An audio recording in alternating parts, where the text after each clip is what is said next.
9월 한 달 동안을 성령 강림에 대한 간절한 소원을 안고 하나님의 말씀을 선포했습니다. 첫째 주에는 성령이란 누구이신가? 두 번째 주일은 성령은 왜 받아야 되는가? 그리고 세 번째 주일날은 성령은 어떻게 받는가?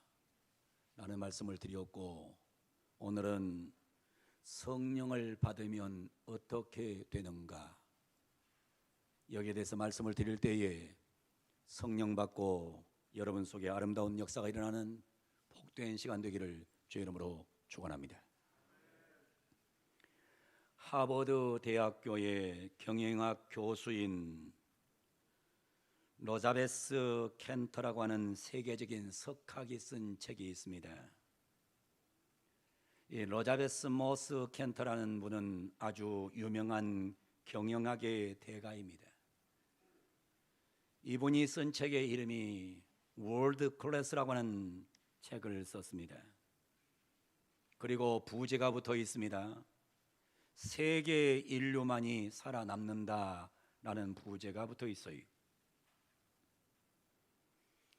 이 책에는 세계 인류가 될 수 있는 비결 세 가지를 말하고 있습니다.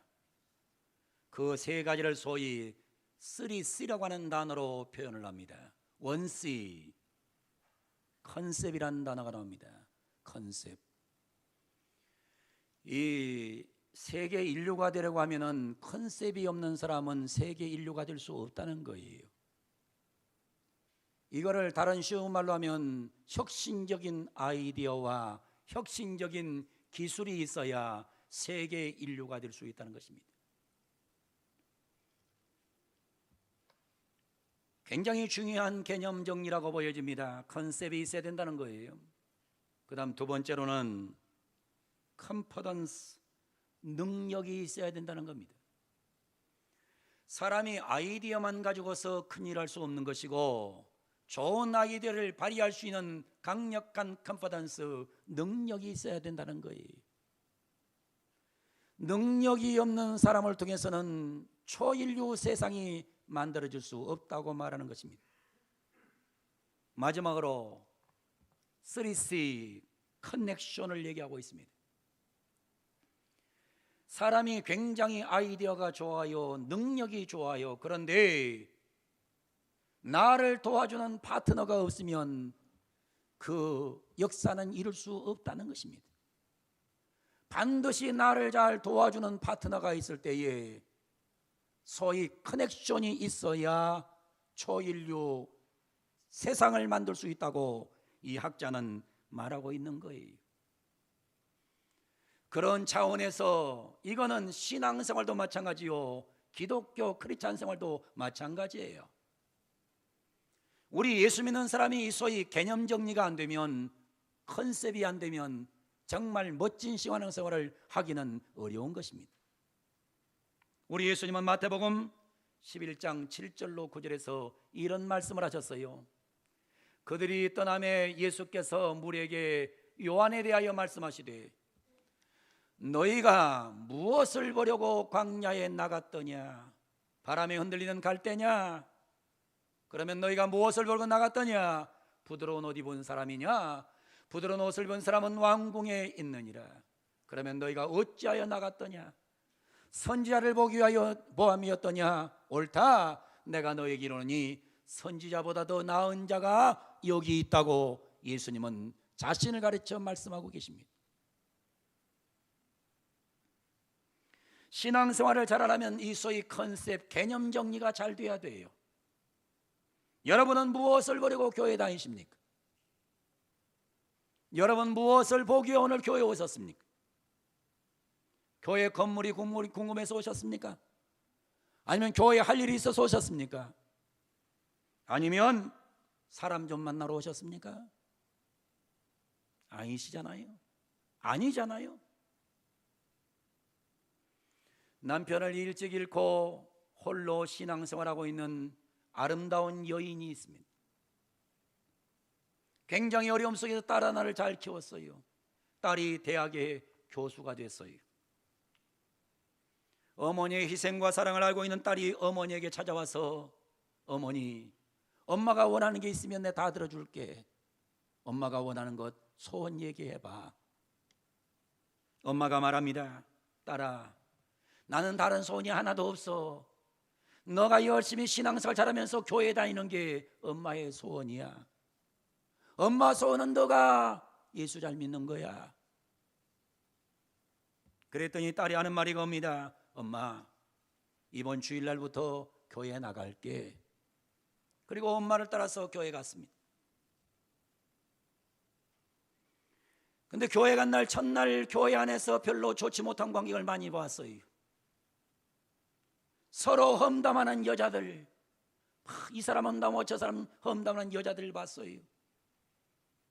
교회 안에서 자기 주장을 강력하게 하는 장로님들을 보았어요. 그리고 식당에서 서로 먼저 먹겠다고 다투는 교인들을 보았어요. 여러 가지를 보고 난 다음에 교회에 돌아와서 딸이 엄마에게 얘기하는 거예요. 엄마, 나 다음 주부터 교회 안 갈래. 왜 그러니? 오늘 교회 갔더니 뭐 교인들 만나니까 이런저런 사람들 만났는데 너무 실망이야. 나 그런 교인들 가서 예배드리고 싶지 않아. 그때 엄마가 이런 말 했어요. 사랑하는 딸아, 엄마는 수십 년 교회 다니면서 예수님 얼굴만 보았는데 너는 하루 동안에 참 나쁜 것도 많이 보았구나.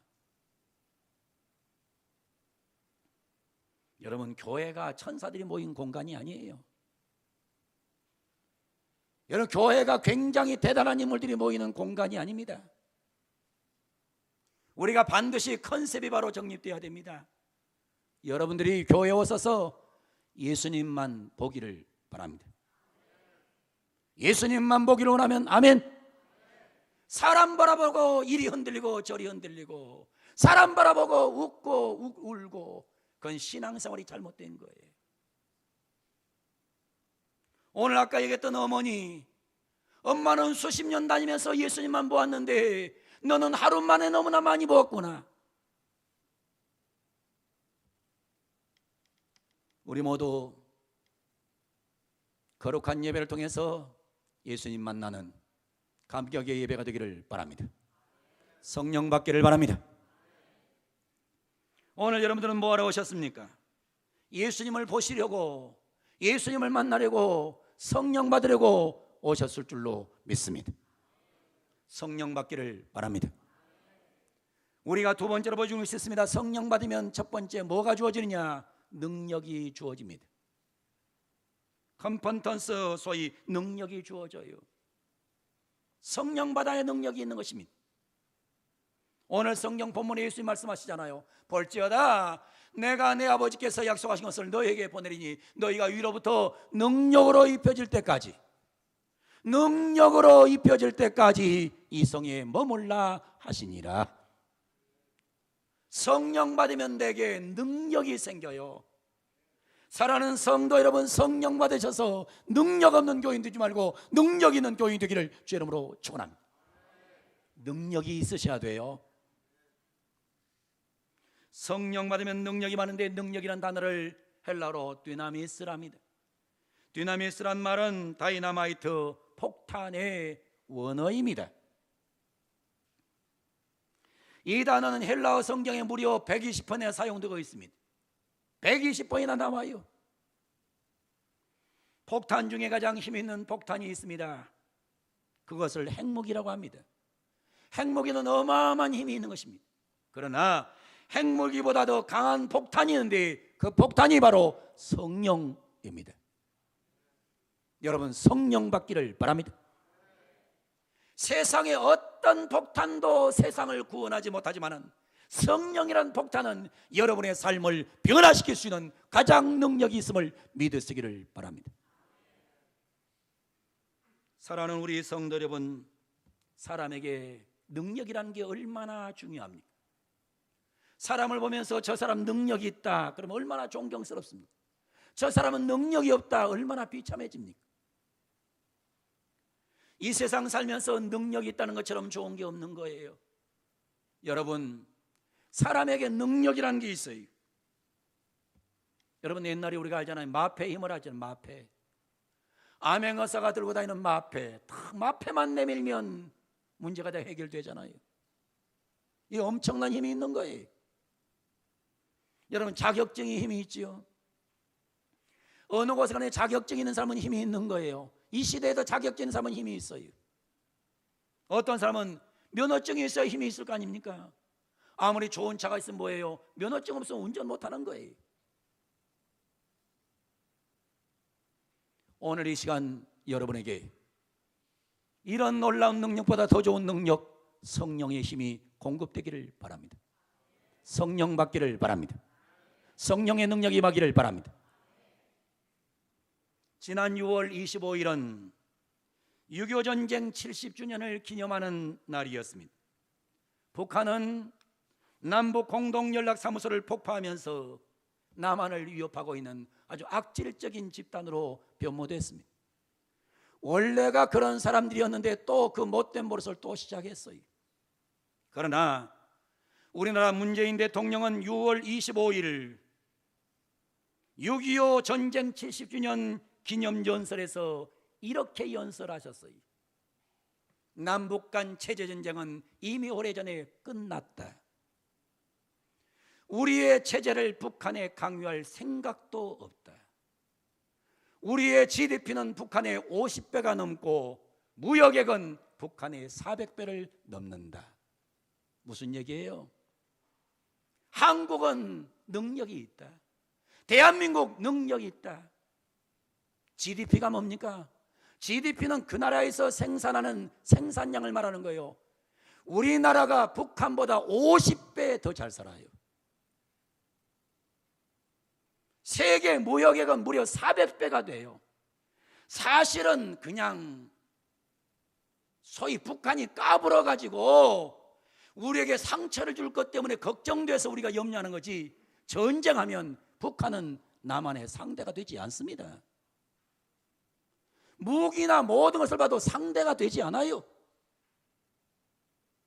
그만큼 대한민국은 뭘 가지고 있느냐? 능력이 있어요.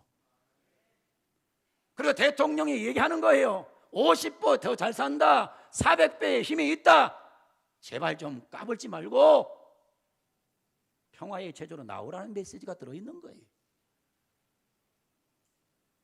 여러분 옛날처럼 우리나라가 지금 북한하고 체제 경쟁하는 나라가 아니에요. 우리나라가 북한하고 동등한 관계가 아닙니다.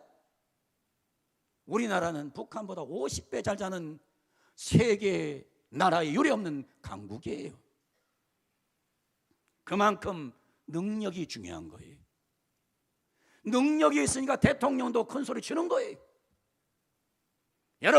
여러분에게 성령의 능력이 있어야 마귀를 때려잡을 수 있는 거예요. 성령 받으세요. 능력 있는 교인이 되세요. 여러분이 능력이 있어야 마귀가 여러분을 두려워하는 거예요.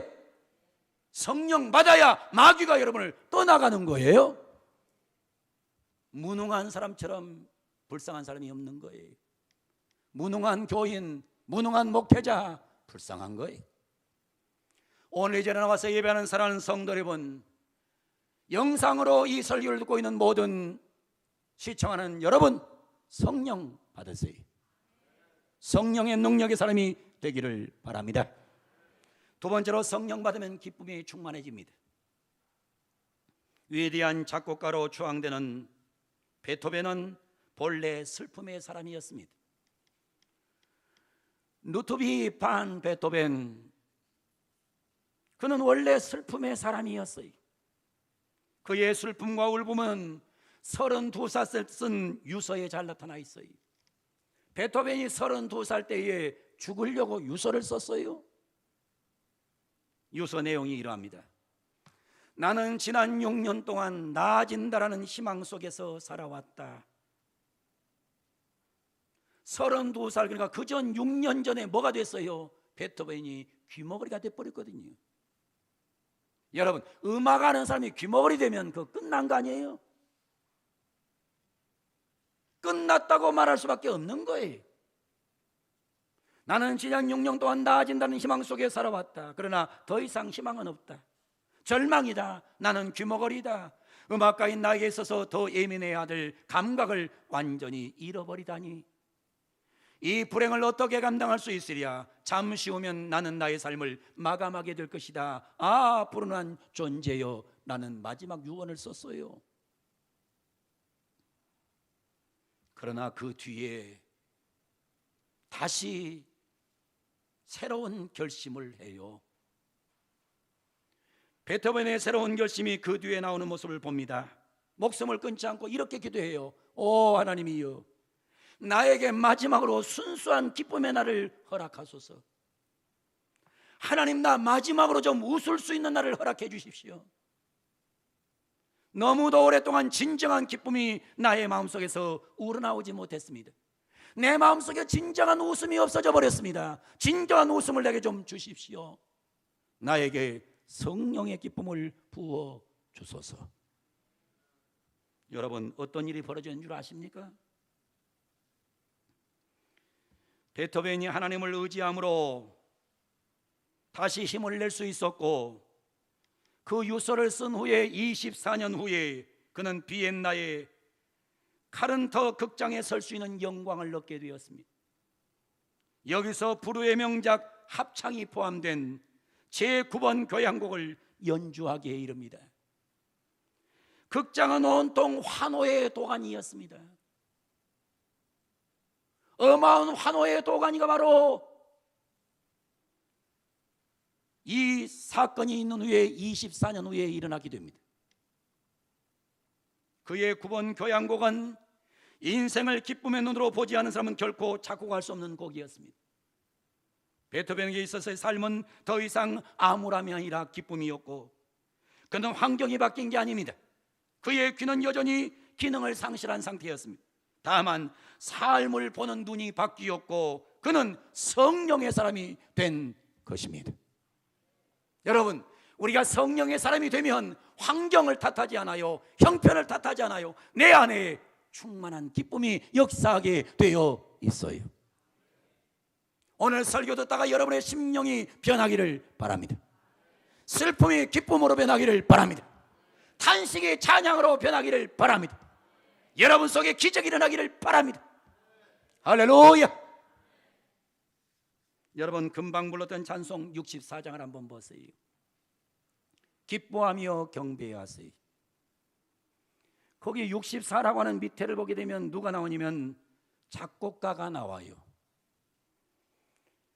그리고 통일 13 창조주라고 하는 밑에 보게 되면 작사자가 나와요. 항상 찬송은 오른쪽에는 작곡가가 나오고 왼쪽에는 작사자가 나오는 거예요. 이걸 보고서 찬송의 의미를 아는 거예요. 근데 거기 보면 64라고 밑에 누가 이 찬송을 작곡했는지가 나와요. Hymn to joy, 기쁨의 찬양 나오죠. 기쁨의 찬양이라 나와요. 그리고 거기 나오죠. 뭐라고 나와요? 베토벤이 작곡했다고 나오죠. 그리고 다시 창조주라고 써있는 거기 보게 되면 작사자가 나와요. 이 곡을 작사한 사람은 헨리 벤다이크 목사님입니다. 이 곡을 작사해가지고 베토벤의 환희의 곡에다가 이 음악을 만든 역사가 일어난 게 바로 찬송가 64장이에요. 그러니까 어떤 사람은 저 세상 사람이 64장을 부르면 베토벤 곡이 연주된다고 그래요. 우리는 찬송가가 연주된다고 하는데, 오늘 이 자리에 나온 사랑하는 성도 여러분, 베토벤은 자살을 결심했던 사람이지만은 하나님의 영으로 충만해졌을 때에 그의 인생은 기쁨으로 가득 찼던 사실을 여러분은 기억하시기를 바랍니다. 그리고 여러분에게 성령이 임하기를 바랍니다. 그래서 기쁨이 충만한 은혜가 경험되기를 원합니다. 우리는 세 번째로 성령 받음이 일어나는 증상이 있습니다. 감사합니다. 성령 받으면 감사합니다. 성령을 받으면 두렵지 않아요. 성령 받으면 감사해요. 성령 받으면 죽음이 두렵지 않아요. 성령을 받으면 죽음까지도 정복하는 능력을 가지고 감사하며 살 수 있어요. 사랑하는 성도 여러분, 성령 받아서 감사하며 살기를 주 이름으로 축원합니다. 여러분 속에 두려움을 몰아내기를 바랍니다. 염려를 몰아내기를 바랍니다. 여러분 속에 감사영이 임하기를 바랍니다. 유명한 역사학자가 있습니다. 플라이오스 요세푸스라는 사람입니다. 이 플라이오스 요세푸스 아주 유명한 역사가입니다. 고대 역사를 알려면 이분을 모르면 절대로 고대 역사를 알 수 없어요. 유대 전쟁사를 썼고 유대 고대사를 썼고 아피온 반론을 썼고 특별히 이분이 쓴 책이 있어요. 그 책의 제목이 12제자 순교 일지라는 책을 썼어요. 이분이 이 12제자가 어떻게 죽었는지에 대한 것을 상세하게 기록해 놓았어요.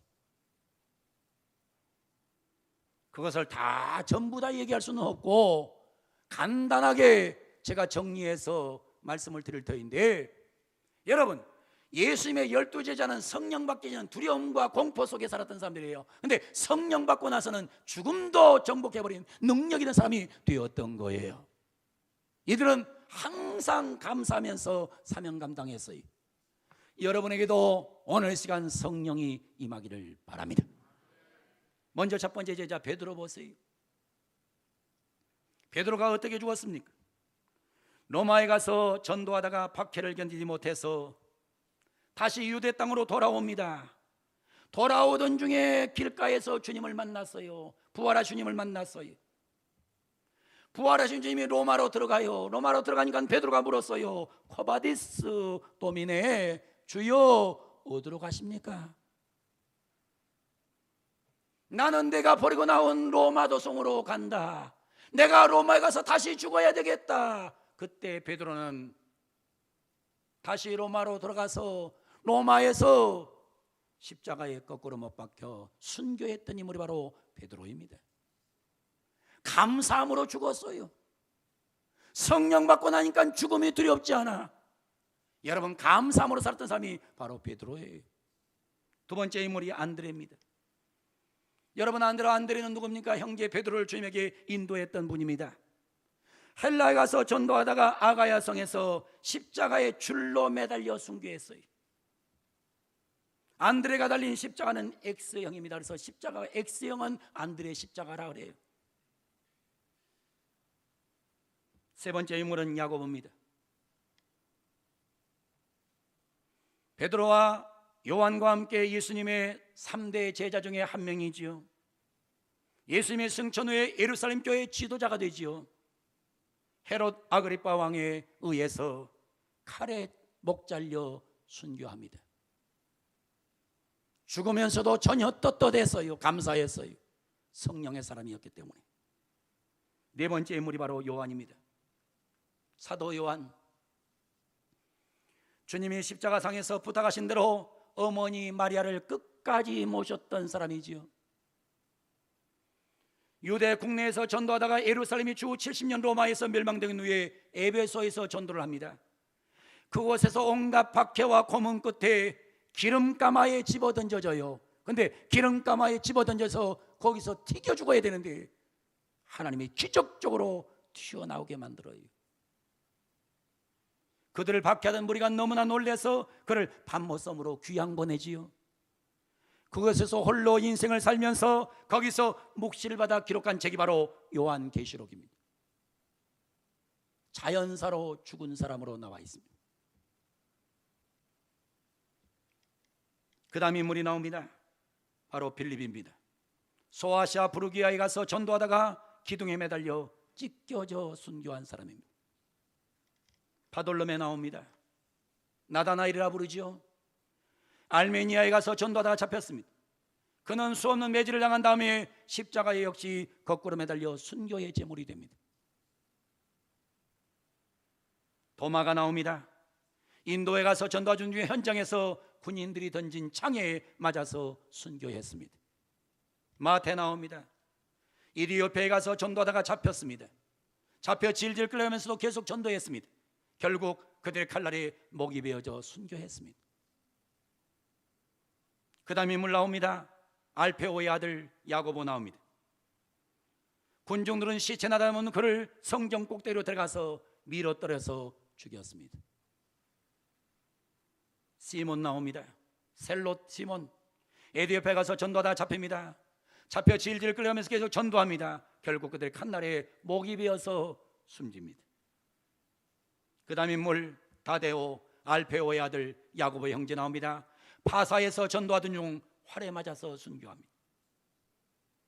그 다음 인물이 나옵니다. 마지막 인물 마띠아, 가룟 유다 대신 선택한 마띠아.